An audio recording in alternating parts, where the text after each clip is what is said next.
एक मित्र ने पूछा है कि ध्यान से स्वास्थ्य का क्या संबंध है। बहुत संबंध है, क्योंकि बीमारी का बहुत बड़ा हिस्सा मन से मिलता है। गहरे में तो बीमारी का 90% हिस्सा मन से ही आता है। ध्यान मन को स्वस्थ करता है, इसलिए बीमारी की बहुत बुनियादी वजह गिर जाती है। ये जो ध्यान की प्रक्रिया है, इससे शरीर पर सीधा भी प्रभाव होता है, क्योंकि 10 मिनट की तीव्र श्वास आपकी जीवन ऊर्जा को, वाइटल एनर्जी को बढ़ाती है। सारा जीवन श्वास का खेल है। जीवन का सारा अस्तित्व श्वास पर निर्भर है। श्वास है तो जीवन है। हम जिस भांति श्वास लेते हैं वो पर्याप्त नहीं है। हमारे फेफड़े में समझे अंदाजन कोई 6000 छिद्र है। हम जो श्वास लेते हैं वो 2000 छिद्रों से ज्यादा छिद्रों तक नहीं पहुंचती। बाकी 4000 छिद्र, 2/3 फेफड़े सदा ही कार्बन डाइऑक्साइड से भरे रह जाते हैं। वो जो 4000 छिद्रों में भरा हुआ कार्बन डाइऑक्साइड है, वो हमारे शरीर की सैकड़ों बीमारियों के लिए कारण बनता है। वो कार्बन डाइऑक्साइड समझे कि आपके भीतर जड़ है, जहां से सभी कुछ गलत निकल सकता है। 10 मिनट की भस्त्रिका तीव्र श्वास धीरे धीरे आपके 6000 छिद्रों को छूने लगती, स्पर्श करने लगती। आपके पूरे फेफड़े शुद्धतम प्राण से भर जाते हैं। इसका परिणाम होगा, गहरा परिणाम शरीर पर होगा। दूसरे चरण का जो ध्यान का हिस्सा है वो कैथारसिस का है, रेचन का है। आपको शायद पता न हो, जो लोग ध्यान से बिल्कुल भी संबंधित नहीं है, वे लोग भी बीमारियों के अलग करने के लिए कैथारसिस को अनिवार्य मानते।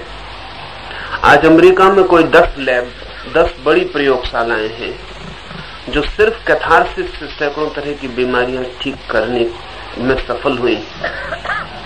एसालेन में कैलिफोर्निया में एक बड़ा प्रयोगशाला है जो 15 दिन व्यक्ति को कैथारसिस से गुजारते हैं।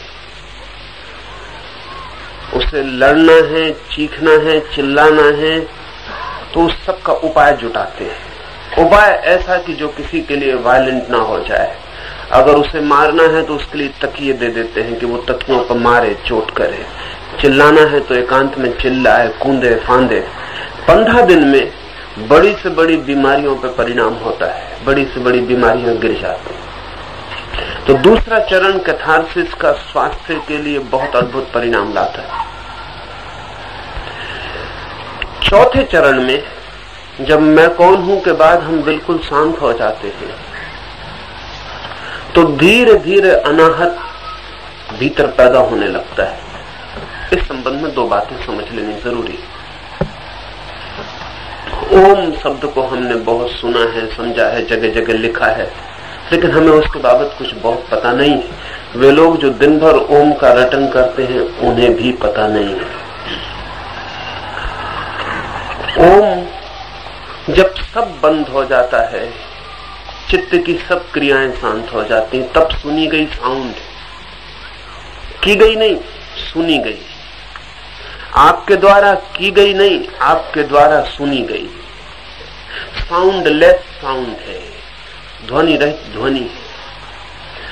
जब सब बंद हो जाता है तो सिर्फ अस्तित्व जब आप ही रह गए, मन न रहा, विचार न रहे, कोई आकांक्षा वासना न रही, सिर्फ बीइंग, सिर्फ होना मात्र रह गया, उस क्षण में जो संगीत सुनाई पड़ता है, उस संगीत को हमने अपने मुल्क में ओम की तरह पकड़ा है, पहचाना है। यहूदियों ने, हिब्रूज ने, ईसाइयों ने, मुसलमानों ने अमीन की तरह उसे पहचाना, वो ओम का ही रूप है। जब भी कोई उस चौथे चरण में गया है तो आ ऊ मां के निकट कोई ध्वनि पकड़ी गई, चाहे उसे हम ओम कहें या अमीन कहें, ये हमारे ट्रांसलेशन, ये हम जब भाषा में कह रहे हैं तब हम उसको इस तरह कह रहे हैं। उस ध्वनि का तो स्वास्थ्य पर बहुत ही अद्भुत परिणाम होता है। अभी ऑक्सफोर्ड यूनिवर्सिटी में एक अद्भुत प्रयोगशाला काम कर रही है, उस प्रयोगशाला का नाम है डिलाबार। उसने भी एक छोटा सा बहुत ही कीमती प्रयोग किया है जो मनुष्य जाति के लिए भविष्य में बड़े परिणाम ला सकता है। 2 क्यारियां मौसमी फूलों की, बीज डाल दिए गए हैं, अभी अंकुर नहीं आए हैं। दोनों को एक सी रोशनी का इंतजाम है, एक से बीज डाले गए, एक सा खाद, एक सा पानी, सब सुविधा एक सी। एक क्यारी के ऊपर पॉप म्यूजिक बजाया गया है पूरे दिन, जब तक कि अंकुर नहीं फूट गए, पौधे नहीं बन गए। रोज घंटे भर पॉप म्यूजिक, जो आज सारी दुनिया में चलता है, जो आज की नई जनरेशन का संगीत है, वो बजाया गया। और दूसरी क्यारी पर क्लासिकल, बीथोवन और मोजार्ट, उनका संगीत बजाया गया 1 घंटे रोज। माली को कुछ भी पता नहीं है कि क्या किया जा रहा है। माली दोनों क्यारियों की एक सी फिक्र कर रहा है। जिस पर पॉप म्यूजिक बजाया गया, उसके पौधे देरी से अंकुरित हुए, बीज देर से टूटे, पौधे छोटे रह गए, फूल कम आए, जो आए वो भी रुग्ण, बीमार, पूरे न खिले। जिस पर क्लासिकल शास्त्रीय संगीत बजाया गया, उस पर अंकुर जल्दी आए, बीज जल्दी टूटे, पौधे ज्यादा बड़े हुए, फूल लग गए, और जो भी फूल आए सभी स्वस्थ थे। अब डिलाबार लेबोरेटरी में ये जो अनेक हजारों बार प्रयोग दोहराया गया है, उससे उनके परिणाम है, वो ये कहते हैं कि एक एक ध्वनि का स्वास्थ्य मूल्य है, हेल्थ वैल्यू है।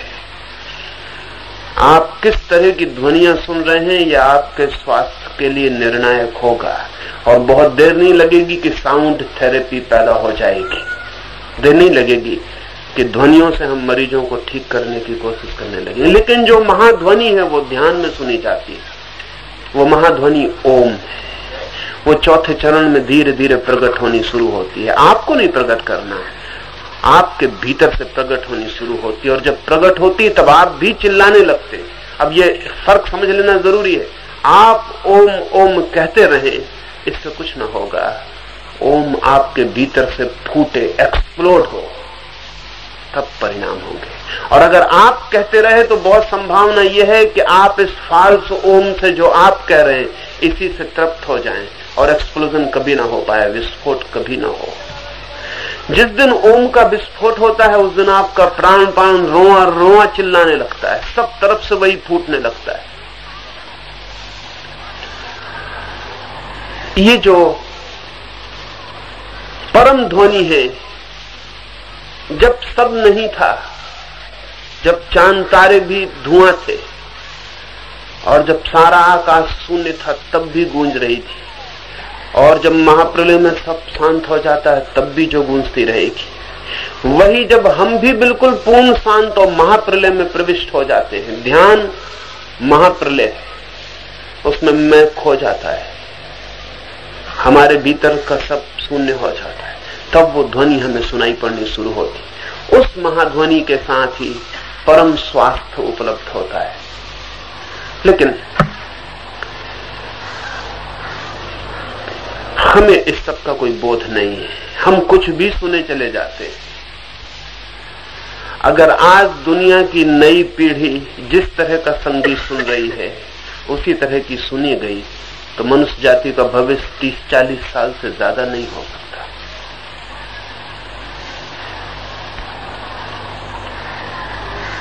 जिस तरह की कविता की जा रही है अगर उसी तरह की जाती रही और जिस तरह की पेंटिंग्स बनाई जा रही हैं उसी तरह की बनाई जाती रही तो पूरी जमीन पागलखाना हो जाएगी, क्योंकि प्रत्येक चीज का परिणाम है।